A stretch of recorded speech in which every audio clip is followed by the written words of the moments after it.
Hello, bienvenue à toi. Merci de me rejoindre sur cette chaîne pour aller prendre quelques messages. Alors, je ressens pas que ce soit les messages des énergies de ce week-end. C'est simplement un message, donc on va aller voir lequel. De quoi est-ce qu'on voudrait vous parler? J'ai sur le Shozen Tarot, j'ai le rêve et suivre le courant. Donc, ça démarre fort. Et comme une invitation à se laisser porter, une invitation à connecter à ce que l'on veut et connecter à ce qu'on a pu envisager de meilleur, de plus beau. Il y a une invitation à se connecter à la beauté, voilà, que ce soit la beauté dans la nature, mais moi je ressens aussi la beauté en soi, d'aller chercher ce qu'il y a de plus beau en soi pour pouvoir le projeter et pour pouvoir finalement accéder à la beauté en toute chose et la beauté en tout être. Voilà, que ce soit du végétal, animal, de l'humain, aller chercher finalement. En fait, je pense que lorsque l'on se reconnaît en soi, dans sa beauté intérieure, je ne parle pas d'apparence, on peut alors aller connecter en ce qu'il y a de plus beau chez l'autre, mais qui peut aussi être caché par les apparences. C'est-à-dire on peut avoir un intérêt à vouloir préserver nos beautés, ce qui est beau à l'intérieur de nous, parce que finalement on a cette conscience, voire plutôt même cette inconscience, que ce qui est beau en nous est ce qu'il y a de la valeur, et encore avoir du mal à le partager et avoir ce besoin en tous les cas, de le protéger. Mais peut-être que là-dessus, il y a un apprentissage à faire de l'ordre du lâcher-prise, parce que j'avais les deux premières cartes, c'était le rêve. Le rêve et suivre le courant. Et il y a aussi un peu, et là j'ai de nouveau, j'ai l'éveil et le rêve. Il y a aussi à la fois l'idée de se réveiller à travers un éveil. Donc un éveil, c'est-à-dire des prises de conscience, quelque chose qui fait qu'on a conscience de, pourquoi pas, de certaines illusions, d'avoir été aussi dans un rêve, donc dans une période de notre vie dans laquelle on s'est endormi dans des illusions parce qu'il y avait une nécessité ou en tous les cas une difficulté à accueillir la réalité. Et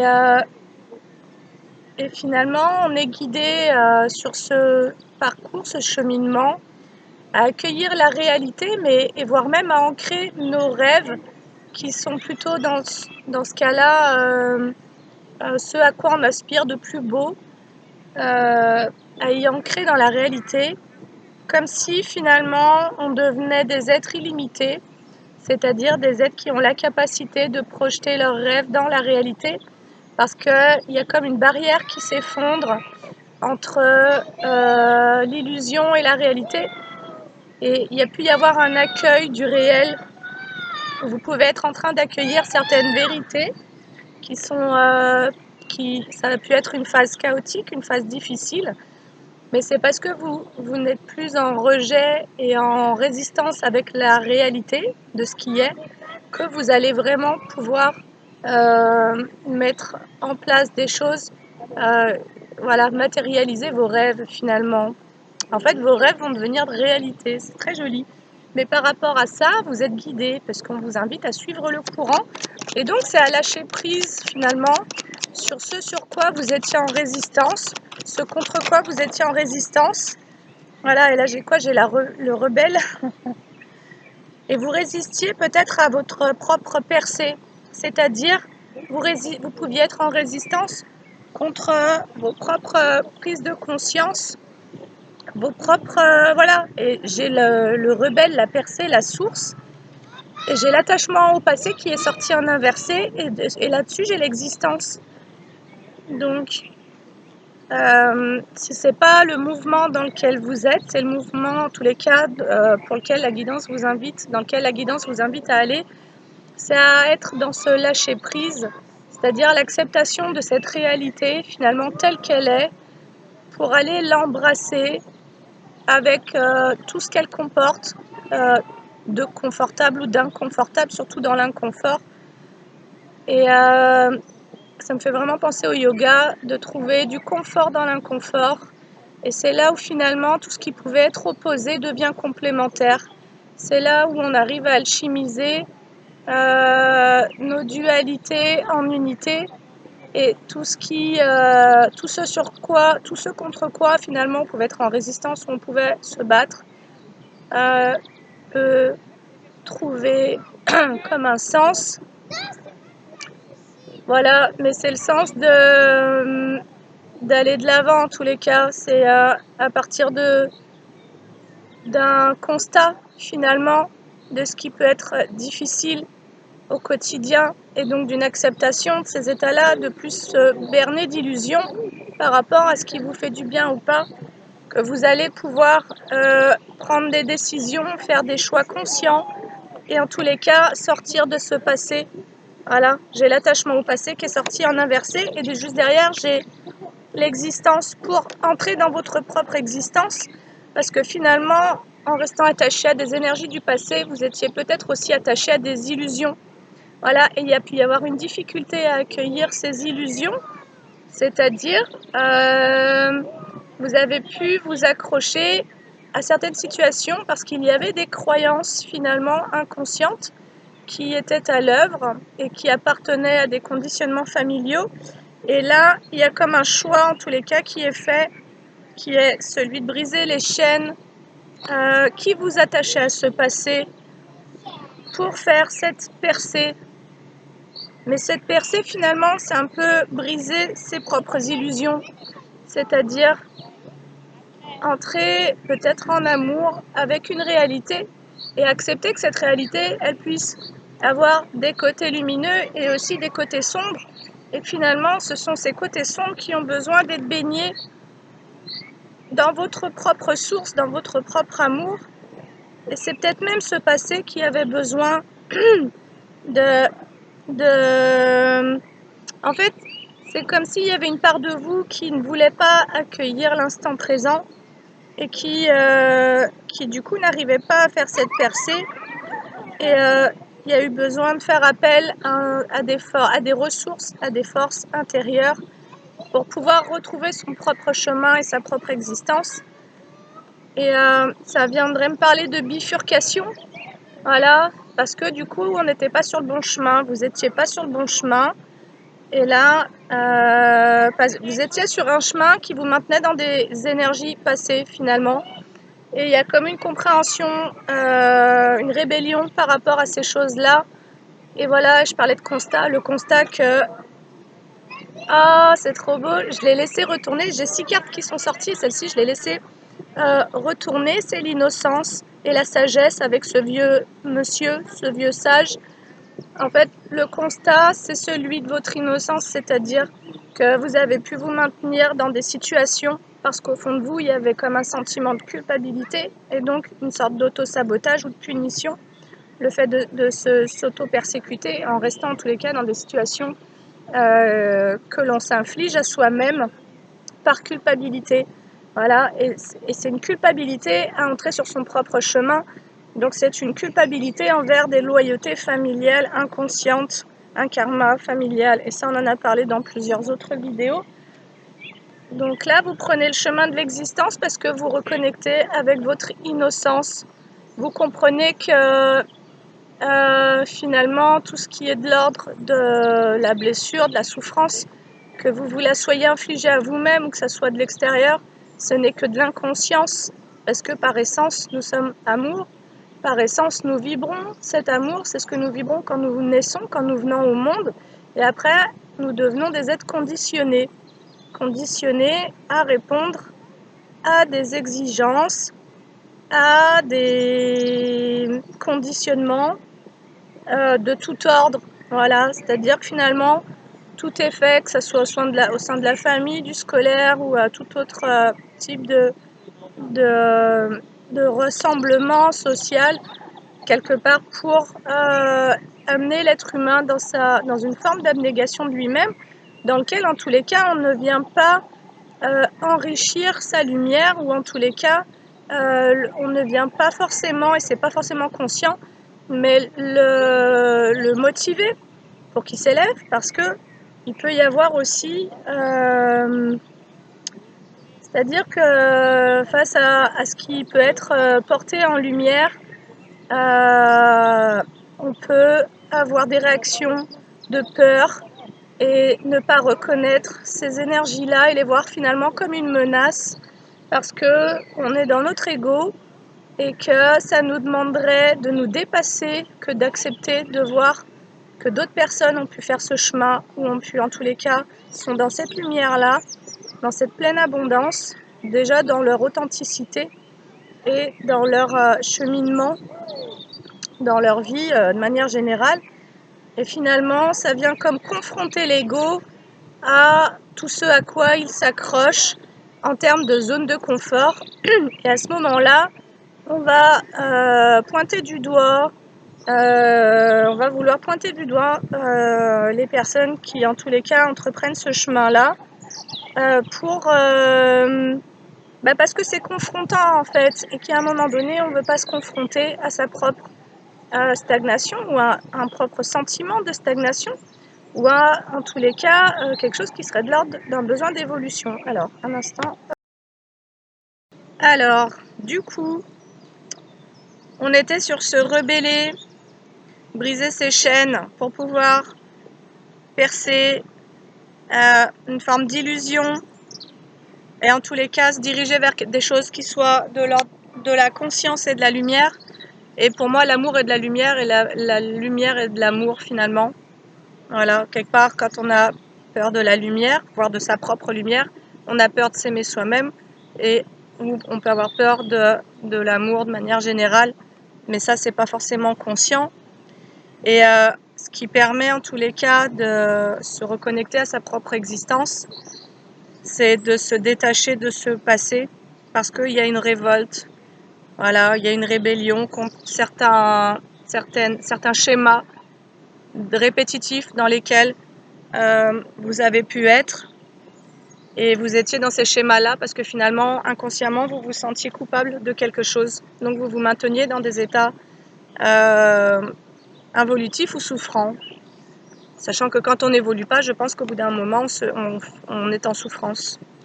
Parce que ça ne fait pas partie du... Voilà, l'âme s'incarne pour évoluer. C'est ce qui fait que l'humanité est en progression constante.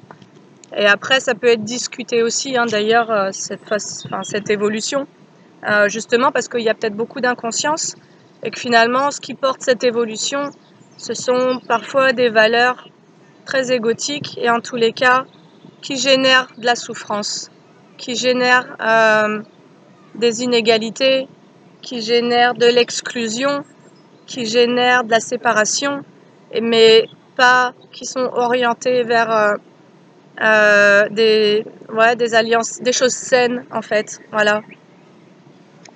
Alors j'ai pris l'oracle Le Sens de la Vie pour continuer sur ce message qui ne va pas durer très longtemps. Donc c'est quel est le message que la guidance aimerait vous passer?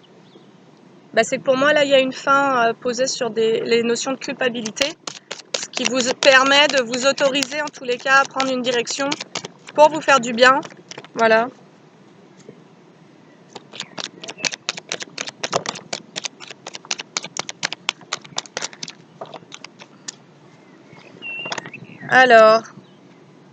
Alors j'ai yoga et sensibilité. Vous revalorisez votre vie et lui donnez du sens à travers le yoga, les étirements et l'exercice. Et là, ça nous parle finalement vraiment de se réaligner à soi-même, à qui on est et à sa sensibilité finalement, puisque j'ai la sensibilité qui est sortie avec. Vous êtes de plus en plus sensible et vous ressentez le besoin de changer à ce sujet. Alors pour moi, la sensibilité est le témoin d'un niveau de conscience. C'est-à-dire que ça n'est pas l'hypersensibilité, bien qu'elle puisse être difficile parfois à vivre, n'est pas un fardeau, voire une arme, ça peut être une arme en tous les cas, c'est une boussole qui demande à entrer finalement dans une maîtrise émotionnel, c'est-à-dire que tant qu'on est en prise à ses propres émotions, l'hypersensibilité ou la sensibilité ne nous permet pas d'accéder à l'information qu'elle tenterait de nous apporter. Mais quand cette sensibilité, quand on devient finalement un haut potentiel émotionnel, on entre dans une forme de maîtrise qui peut même engendrer le haut potentiel intellectuel, puisque finalement c'est quand on maîtrise son mental qu'on maîtrise ses émotions et donc que sa sensibilité devient vraiment quelque chose de puissant. Et donc c'est comme si dans cette carte-là, ça parle du besoin de changer au sujet de cette sensibilité. Mais pour moi, ça me parle de maîtrise avec la carte du yoga et cet alignement des chakras qui est sur la carte. C'est qu'en fait, on prend conscience de son niveau de sensibilité et on prend conscience du fait que ça puisse vraiment être un plus. On a pu le vivre, vous avez pu vivre votre sensibilité comme un fardeau, comme quelque chose de lourd à porter. Et finalement, vous apprenez à maîtriser votre sensibilité pour la mettre au service finalement, que ce soit de vous-même ou d'un collectif, voilà, que ce soit pour accompagner, pour créer ou quoi que ce soit, finalement, votre sensibilité, vous n'êtes plus en résistance, vous n'êtes plus en rejet de cette sensibilité, bien qu'elle ait pu vous occasionner des moments difficiles, hein, parce que beaucoup de ressentis et pas forcément le discernement pour que ces ressentis-là trouvent un sens, un sens véritable, quoi. Donc si vous vous sentez en tous les cas avec une forte sensibilité actuellement, eh bien, ça peut être aussi un conseil que l'on vous donne de ne pas résister à cette sensibilité, d'apprendre à l'accueillir, donc de vous connecter à votre féminin sacré et en tous les cas à vous materner dans cette sensibilité, pas forcément à vous fermer, mais comme à l'observer, à l'écouter, à accepter de ressentir et à vous aligner par rapport à ça, à vous aligner. Et ça peut aussi nous parler de nœuds émotionnels qui venaient bloquer cette sensibilité ou en tous les cas qui déboussolaient, voilà, le cœur et l'esprit n'étaient comme pas en alignement et du coup cette sensibilité elle était un peu sauvage, quoi, elle était comme perturbante en tous les cas. Et là justement j'ai la carte de l'étude, la lecture, la recherche et l'éducation vous aide à gagner de la confiance et de la clarté quant à votre carrière, mais moi ça va plutôt me parler quant à votre sensibilité. C'est-à-dire que là c'est un conseil qui est transmis par la guidance, d'apprendre à maîtriser ses émotions, son mental et d'apprendre à maîtriser sa sensibilité pour en faire une force. Voilà. Et ça, vous pouvez le trouver dans une forme de connaissance sur votre profil finalement. Là on nous parle de profil d'hypersensible, de zèbre, de HPE, HPI, voire d'autiste aussi. Et de vous percevoir, parce qu'il y a pu y avoir un rejet de soi par rapport à ce qui a été vécu dans le monde avec cette sensibilité. Et là, qu'est-ce qu'on vous dit? J'ai la carte de la confiance. Faites confiance à vos sentiments, on pourrait dire à votre sensibilité, et à vos rêves. Et on avait déjà les rêves tout à l'heure en tout premier, pour vous guider dans votre parcours professionnel. Ok.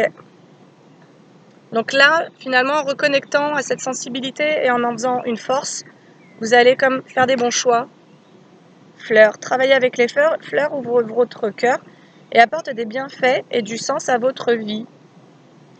Donc ça me parlerait plutôt de nature, de se reconnecter à la nature, et du coup c'est pas pour rien que moi je vous fais la guidance dehors. C'est finalement cette nature, c'est votre propre nature et c'est aussi la nature à l'extérieur. Donc c'est un peu comme et moi juste avant de faire la guidance je me disais que le fait de reconnecter à ce que je pouvais avoir de plus beau en moi allait me permettre de voir ce qu'il y a de plus beau en l'autre et comme d'activer et comme en tous les cas d'orienter mon système d'activation réticulaire vers ce que j'ai envie de voir. J'ai envie de voir de la beauté. J'ai envie que ma sensibilité pointe du doigt ce qui est beau et non pas ce qui est moche, ce qui est raide, ce qui est blessant. Et c'est un choix finalement, c'est-à-dire que on a toujours le choix de savoir vers quoi on dirige notre attention, notre intention et notre énergie. Et c'est un choix conscient que de vouloir être, en tous les cas, connecté à ce qui est beau, quoi. Ce qui est beau, ce qui est doux, ce qui est bon, ce qui est bien. Et il n'y a pas de jugement, il n'y a pas de morale, il n'y a pas de valeur. C'est un choix individuel que chaque être humain fait en âme et conscience. Et à chaque instant, on a le choix de ce qu'on pense, de ce qu'on vibre. Et à chaque instant, on a le choix on peut observer en tous les cas ce à quoi on croit, ce qu'on fait. Enfin, voilà. C'est-à-dire qu'on peut devenir un être conscient, voire supraconscient, de tout ce monde intérieur qui s'agite et de voir quels sont les mécanismes de notre monde intérieur pour apprendre à mieux se comprendre. Parce que finalement, il y a pu y avoir des attentes à vouloir être compris du monde, à vouloir même être validé du monde extérieur, mais il y a eu comme un dérèglement intérieur, il y a eu comme un dérèglement de sa sensibilité, parce que finalement, trop aux prises des autres, trop en attente, et plus du tout tourné vers l'intérieur. Et finalement, vous avez pu vous retrouver comme à ne plus réussir à vous connecter à ce qu'il y avait de beau en vous, parce que vous avez pu rejeter ces choses-là pour pouvoir donner de l'importance à ce que les autres pouvaient penser de vous, etc. Et vous mettre comme en pointillé. Et il a pu vous manquer des bouts de vous-même dans ces pointillés. Et là, c'est ce que vous venez rechercher, c'est vous-même en fait. Vous venez vous retrouver. Et là, ça nous parle de changement professionnel. Ok. Et on vous dit de vous faire confiance dans ces changements. Et vous pouvez être en train de penser à ça, d'ailleurs, à du changement. Et on vous dit, par rapport à ces changements que vous envisagez, d'entrer dans une pratique régulière de ce que vous voudriez créer comme activité. Voilà. Et enfin, on va se prendre un message de féminité sacrée. La première carte, c'est la voie du milieu. En évitant d'œuvrer dans les extrêmes, vous ouvrez une porte vers l'équilibre. Et donc, avec la carte du yoga et de la sensibilité, c'était vraiment cette invitation à trouver son propre équilibre, c'est-à-dire à ne plus vouloir chercher à s'équilibrer au travers du monde extérieur, et donc de chercher des béquilles finalement qui, quand ces situations ou ces personnes sont eux-mêmes dans leur propre instabilité, vous déstabilisent, et à trouver cette ressource de l'équilibre en soi en étant connecté à son monde intérieur, à ses richesses, à ses beautés et à la volonté de ce que vous avez envie de créer et de qui vous êtes, envers et contre tout. Allez, un petit message. Ouais. L'effet de l'intuition. Écoutez votre intuition, faites-vous confiance, vous avez les réponses en vous.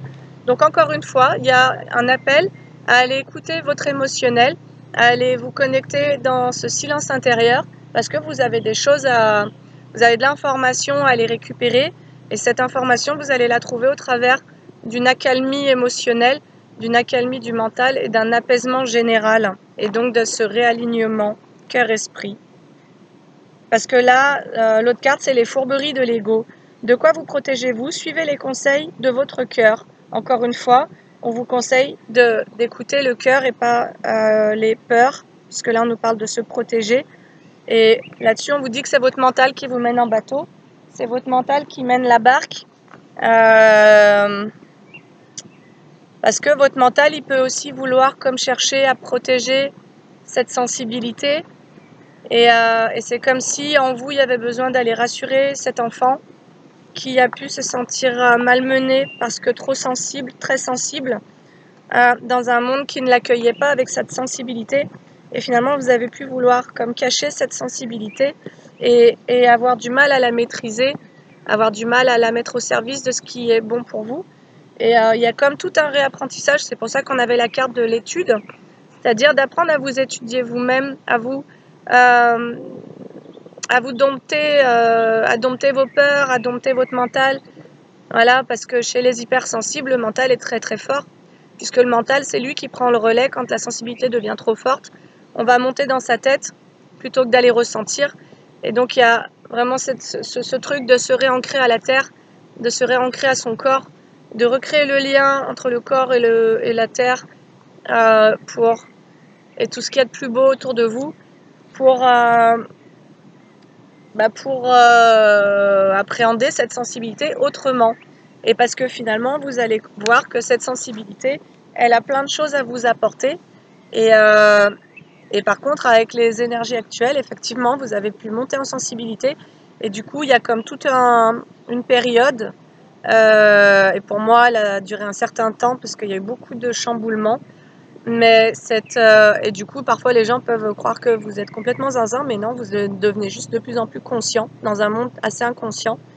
Et donc il y a comme un déphasage avec le reste du monde pendant un temps, mais c'est le temps de cette introspection et en tous les cas d'entrer en résilience avec la réalité de votre propre réalité, de tout ce qui a été renié, mis en déni en soi et aussi à l'extérieur.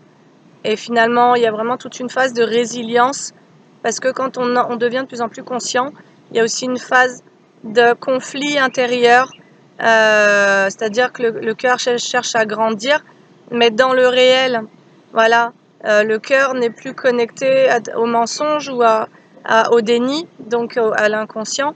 Et l'inconscient se révèle de plus en plus parce que le conscient finalement gagne en qualité, donc a de plus en plus la capacité d'accueillir l'inconscient, mais en même temps qu'on accueille tout ce qui était inconscient, donc finalement en déni, toutes ces mémoires, toutes ces croyances, toutes ces choses, ça vient chahuter l'ego, ça vient chahuter parce que ça vient effondrer des choses que l'on a pu croire vraies ou réelles, et là finalement il y a comme un effondrement des illusions.